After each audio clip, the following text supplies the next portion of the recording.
அன்பார்ந்த எனதருமை யூடியூப் நேயர்களுக்கு வணக்கம்.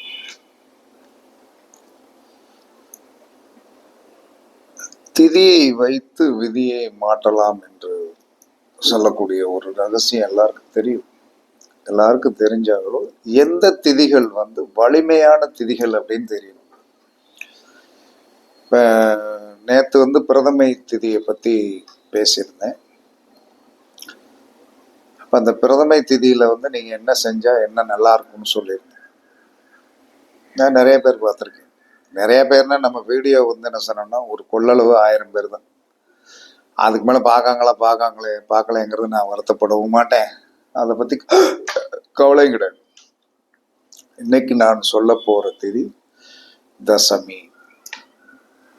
தசமியில் யார் பிறந்தாலும் அவர்கள் கொடுத்து வைத்தவர்கள். தசமியில யார் பிறந்தாலும் அவர்கள் கொடுத்து வைத்தவர்கள். அப்படி கொடுத்து வச்சவர்னா என்ன கொடுத்து வச்சவர்கள்? ஒரு பெரிய யோகத்தை அடைவார். பெரிய யோகத்தை அடைவார்கள். அந்த பெரிய யோகத்தை அடைவதற்காகத்தான் அவர்கள் தசமி திதியில போய் பிறந்தாங்க. ஒரு பெரிய யோகத்தை அடையணும்னா தசமி திதியில பிறக்கணும். தைத்துளை காரணத்துல போய் பிறக்கணும். உலகத்துல எல்லா மனிதனுக்குமே தேவை நல்ல என்டர்டைன்மெண்ட், ஹாப்பினஸ், சந்தோஷம், நல்ல உணவு, நல்ல சந்தோஷம், நல்ல தூக்கம், தேவைப்படும் போது ஒரு பணம். இப்படி இருந்தா தான் வாழ்க்கை சூப்பரா இருக்கும். அப்படி இல்லை என்று சொன்னால் சூப்பராக இருக்கிறதுக்கு வாய்ப்பே இல்லை. நீங்க சொத்து சம்பாதிங்க, எது வேணாலும் சம்பாதிங்க. நான் எதை பத்தியும் சொத்து சம்பாதிப்பது ஒரு தேவைதான். சொத்தை அதிகமாக சம்பாதிச்சவனுக்கு நிம்மதி இருக்காது. குழந்தைகளுக்கு நன்றாக கல்வியை கொடுங்கள். உங்களுக்கு என்ன செய்யுங்க? நல்லா சாப்பிடுங்க. கணவன் மனைவி சந்தோஷமா. சந்தோஷம் என்பது நீங்கள் கொச்சையான வேடிங்க எடுக்காதீங்க. அது ஆட்டோமேட்டிக்கா அதுக்குள்ள ஒரு ஸ்பிரிச்சுவல் அப்படின்ட்டு ஸ்பிரிச்சுவல் வாழ்க்கையில் ஒரு ஸ்பிரிச்சுவல் இருக்கிறது. அது இந்த சித்தர்களுடைய அனுகிரகம் பெற்றவர்களுக்கும், ரிஷிகளுடைய அனுகிரகம் பெற்றவர்களுக்கும், காளியோடைய அனுகிரகம் பெற்றவர்களுக்கும் தான் அதுல இருக்கிற ரகசியம் தெரியும். எல்லாரும் சொல்லுவான், சாமி கும்பிட்ட பிறகு எனக்கு தாம்பத்திய வாழ்க்கையே பிடிக்கலையம்மா. அப்ப அவனுக்கு தாம்பத்திய அவன் எதுக்கு லாயக்கில்லை? சாமி கும்பிட்றதுக்கு லாயக்கில்லைன்னு தான் நான் சொல்லுவேன். ஆன்மீகம் என்ன சொல்லுகிறது? காதல், காதல், காமம், கடவுள். இப்படித்தான் அந்த ரேசியம் வரும். காதல், காமம், கடவுள் அடைஞ்சிடலாம். அப்ப இந்த தசமி திதியுடைய கோட்பாடு என்பது யார் பிறந்தாலும் இவர்கள் யோகசாலிகள். அப்ப இந்த தசமி திதி என்ன செய்யும் அப்படின்னா, எல்லா மனிதனுக்கும் 10ஆம் பாவம் தான் வாழ்க்கையில் பெரிய பொக்கிஷம். 10ஆம் பாவம் தான் பெரிய பொக்கிஷம். அந்த 10ஆம் பாவம் தான் பெரிய பொக்கிஷம் அப்படின்னு சொல்லி வரும்போது, அந்த 10ஆம் பாவத்தில் இவர்கள் சிறந்த நுணுக்கவாதிகளாக இருப்பார்கள். தொழில பயங்கரமான நுணுக்கவாதிகளாக இருப்பார்கள். இவர்கள் ஒரு காரியத்தை செய்தார்கள் என்று சொன்னால் அது 100% சிறப்பாக இருக்கும். அது ஹாப்பினஸா தான் செய்வான். இல்லைன்னா கிட்டத்துல போய் இவன்ட்டு போய் வந்தானே சார், நீங்க போய் அப்படியாக்கும் எப்படியாக்கும் இப்படி பண்ண அப்படி பண்ணலாம் சொல்ல, போடா உனக்கு பண்ண முடியாது அப்படின்றான். தசம் என்று சொன்னால் யார்? 100.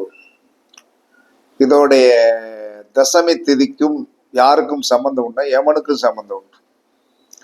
தசமி திதிக்கும் யமனுக்கும் சம்பந்தம் உண்டு. அப்ப வளர்வரை தசமி திதிக்கு வீரபுத்திரன் அப்படின்னு ஒரு அதிதேவதை வச்சிருக்காங்க. அது யாரு?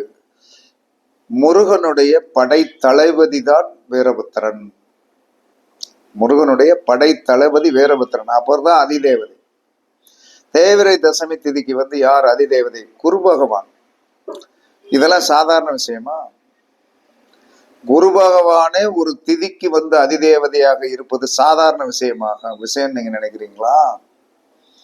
அப்ப இந்த தசமி திதியில் பிறந்தவர்கள் எங்காவது ஒரு தொழில் சார்ந்த விஷயத்துல ஆரம்பிச்சு கொடுக்கிற இடத்துக்கு போய் ஒரு டீ குடிச்சிட்டு வந்துட்டாங்கன்னா தொழில் ஜக ஜக ஜக ஜகன்னு ஓடும். நமக்கு தெரியாது இல்லையா நம்ம இடத்துக்கு யார் வாரான் இல்லை. இப்ப ஜோசியம் பார்க்கறவனுக்கு இவன் என்ன திதியில வந்திருக்கான்னு நமக்கு தெரியும். அதே சமயத்துல யாராவது ஒருவர் ஒரு தசமி திதியில போய் பிறந்தவன் நித்தமும் ஒரு கடையில போய் வாங்குங்க, நித்தமும் ஒரு கடையில போய் வாங்க, உங்க கண்ணு முன்னாலே பாருங்க, அந்த கடை வளர்ந்து கொண்டே வரும், கடை வளர்ந்து கொண்டே வரும், அப்படியே லக்ஸுரிஸ் பொறிய கொண்டே இருக்கும். அந்த கடையில இருக்கிறவங்க நம்மளை பார்த்த உடனே என்ன சொல்றான்னா, அவர்களுக்கு ஏதோ ஒன்று தோணும், ஆமா இந்த நபர் வந்துட்டு போக போக நல்லா இருக்கு அப்படின்னு சொல்லிட்டு வந்து என்ன சொல்றான்னா, அவர்கள் நம்மளை வரவேற்பார்கள். நீங்க தசமி திதியில பிறந்தவங்க யாராக இருந்தாலும் சரிதான், நீங்க வந்து ஒரு கடைக்கு ரெகுலரா போங்க, புன்முறுவல் பூத்து வந்து என்ன சொன்னா நம்மளை வரவேற்பாங்க, உறுதியாக வரவேற்பாங்க. அப்ப அந்த வரவேற்பு அவர்களுக்கு ஏதோ ஒன்று லாபம் இருந்தா தான் சிரிப்பான். ஞாபகத்தில் வியாபாரிகளை பொறுத்தளவில் வந்து ஒரு லாபம் இருந்தால்தான் சிரிப்பான், லாபம் இல்லைன்னா சிரிக்க மாட்டான். அப்ப தசமி திதிக்கு அவ்வளவு மரியாதை உண்டு. சரி, தசமி திதி ஓகே, நல்ல திதின்னு சொல்லியாச்சு, இதனால எங்களுக்கு என்ன லாபம், எல்லாருக்கும் உங்களுக்கெல்லாம் லாபம் இருக்கிறதுனால இந்த திதியை பத்தி பேச ஆரம்பிக்கிறேனே தவிர இல்லைன்னா பேச மாட்டேன்.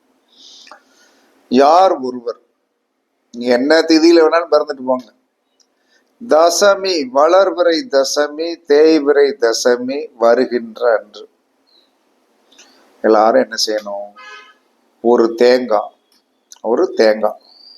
10 ரூபா, ஒரு தேங்காய் 10 ரூபா யாருக்காவது தானம் கொடுங்க.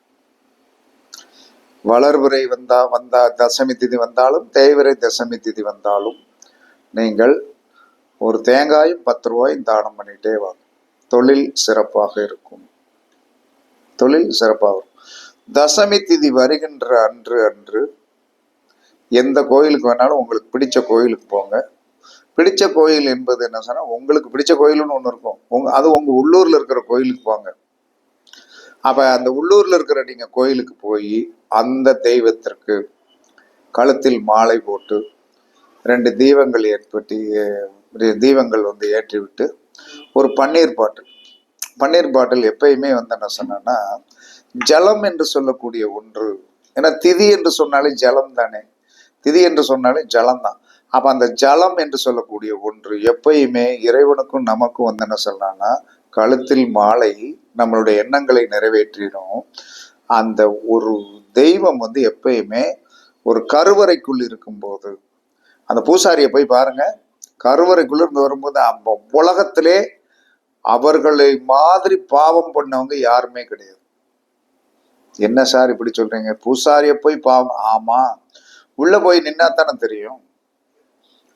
அந்த இடத்துல உள்ள போய் நின்று வந்து என்ன சொன்னா, அந்த தெய்வத்தை வந்து நல்லா குளிக்க வச்சு எல்லாம் பண்ணி அலங்காரம் பண்ணி நீட் பண்ணி அவன் வெளியே வரும்போது செத்து சுடுகாடாய் தான் வருவான். ஏன்னா அவ்வளவு தூரத்திற்கு அந்த கருவறையில் ஹீட் இருக்கும். ஏன்னா கருவறையில ஏசி போடக்கூடாது, கருவறையில லைட்டு போடக்கூடாது, கருவறையில ஒன்லி விளக்கு, தொங்குற விளக்கு தான் இருக்கணும். இவர் போய் வரும்போது என்ன சொன்னான்னா, அந்த பாதரவை இவர்கள் தான் அனுபவிக்கணும். அதற்காகவே அவர் பிறப்பிக்கப்பட்டவர். நம்ம வெளியே இருந்துட்டு என்ன சொன்னா, எப்படா திற விலகும், என்னடா இந்த மாதிரி இவ்வளவு நேரம் இழுத்துட்டு கிடக்கானே, 1/4 மணி நேரம் ஆச்சு, 1/2 மணி நேரம் ஆச்சு, நம்ம இந்த மாதிரி தவிச்சிட்டு இருப்போம். அவன் உள்ள இருந்து வரும்போது கணன்னு ஆகி போயிடும். அப்ப அந்த அளவுக்கு வந்து அந்த கருவறையில் வெப்பம் இருக்கும். அதனாலதான் என்ன சொல்றேன், ஏன் வந்து தெய்வங்களுக்கு அபிஷேகங்கள் வந்து பண்ணிக்கொண்டே இருப்பதற்கு காரணம் வந்து என்ன சொன்னா, குளுமையை உருவாக்க வேண்டும். அப்ப எப்ப கோயிலுக்கு போனாலும் ஒரு மாலை, ஒரு பன்னீர் பாட்டில், 2 தீபம், இதை ரெகுலரா செஞ்சுட்டு வாங்க. அதுவும் தசமி திதி அன்றைக்கு செஞ்சுட்டு வாங்க. நீங்கள் என்ன வேலை பார்க்கிறீர்களோ அந்த வேலையில் வந்து பெரிய யோகத்தை அடைவீர்கள், பெரிய நன்மையை அடைவீர்கள், பெரிய யோகத்தை அடைவீர்கள், நன்மை அடைவீர்கள். சார் நாங்கள் வீட்டில் என்ன செய்யணும், வீட்டில் வந்து என்ன சொல்லணும்னா, தேங்காயில் விளக்கு போடணும். எப்பயுமே பச்சரிசி வந்து ஒரு தசமி திதி அன்று பச்சரிசி வந்து ஒரு தாம்பாளத்தில் பரப்பி ஒரு தேங்காயை நல்லா குடுமியெல்லாம் பிச்சு அதில் இருக்கிற சருகெல்லாம் நல்லா பிச்சுட்டு சமமாக உடைத்து, ஆண்முடி எந்த பக்கம் வைக்கணும், பெண்முடி எந்த வைக்கணும்னு தெரியும். ஆண்முடியை வந்து என்ன, ஆண்முடி என்பது கண் இல்லாதது, பெண்முடி என்பது கண் உள்ளது. அப்ப ஆண்முடியை வந்து என்ன சொன்னா வலதுபுறமாகவும், உங்களுக்கு வலதுபுறமாக இல்லை, உங்களுக்கு இடதுபுறமாக ஆண்மணி, நீங்க இப்படித்தான் நேருக்கு நேரம் தானே பார்ப்பீங்க. உங்களுக்கு இடதுபுறமாக வந்து என்ன சொன்னா ஆண்முடியையும், வலது கை பக்கம் ஆண்முடியை வச்சீங்கன்னா அதுக்கு டைரக்ஷன் சரியா வந்து என்ன சொல்லணும், எதிர்த்தவங்களுக்கு இருக்கு. எதிர்த்தவங்களுக்கு என்ன இருக்கும், உங்களுடைய இடதுகை வலதுகை, உங்களுடைய வலதுகை அவர்களுக்கு இடதுகை, அப்படித்தானே இருக்கும் சாமி. அப்ப அதுல வந்து நல்ல நெய் விட்டு நல்லா நீட்டா வந்து அழகா நீங்கள் விரும்பி கும்பிடுகின்ற ஒரு விநாயகரை வையுங்கள். விரும்பி எல்லா மனிதனும் கடைசியில பாதரசத்தால் செய்யப்பட்ட ஒரு விநாயகர் வீட்டுல இருக்கணும். என்னத்துக்காக சொல்றோம்னா, இதெல்லாம் விளையாட்டுக்காக சொன்னது. ஏன்னா வியாபாரமா நாங்கெல்லாம் பார்த்துட்டு இருக்கோம். எங்களுக்கெல்லாம் வியாபாரம் பார்க்கணுங்கிற அவசியமே கிடையாது. கடவுள் வந்து என்ன சொன்னா, நமக்கு இந்த மாதிரி ஆன்மீகம் சார்ந்த விஷயங்களை பேசணும், மக்களுக்கு வந்து என்ன சொன்னா எடுத்துக்காட்டாக இருக்கணும் தான் நம்மளுடைய படைப்பு. அதனால வந்து என்ன சொல்றேன்னா, யார் வரணும் அப்படிங்கிற வர வேண்டாம் அப்படிங்கிற, வர்றவனுக்கு கண்டிப்பாக அவனுக்கும் நமக்கும் தொடர்பு இருக்கும். அவனுடைய ஜாதகத்துக்கும் நமக்கு லிங்க் இருக்கும். இருந்தவன் தான் வருவான், இல்லைன்னா வரவே மாட்டான். எனக்கு நல்லாவே தெரியும். அப்ப பிரபஞ்சத்திற்கும் பிரபஞ்சத்தோடைய கனெக்டிவிட்டி பிளஸ் அவனுக்கு நமக்குள்ள டிஎன்ஏ கனெக்டிவிட்டி இருந்தால் தான் வந்து நமக்கு வந்து காசு கொடுப்போம், நம்ம செஞ்சாலும் ஒர்க் அவுட் ஆகும். அப்போ அந்த தசமி திதி அன்னைக்கு, வளர்வரை தேய்வரை அன்னைக்கு வந்து ஒரு தேங்காயும் 10 ரூபாயும் தானம் பண்ணும். 11 ரூபா தானம் பண்ணுங்க, 10 ரூபா மட்டமாக பண்ண வேண்டாம், தானம் பண்ணுங்க.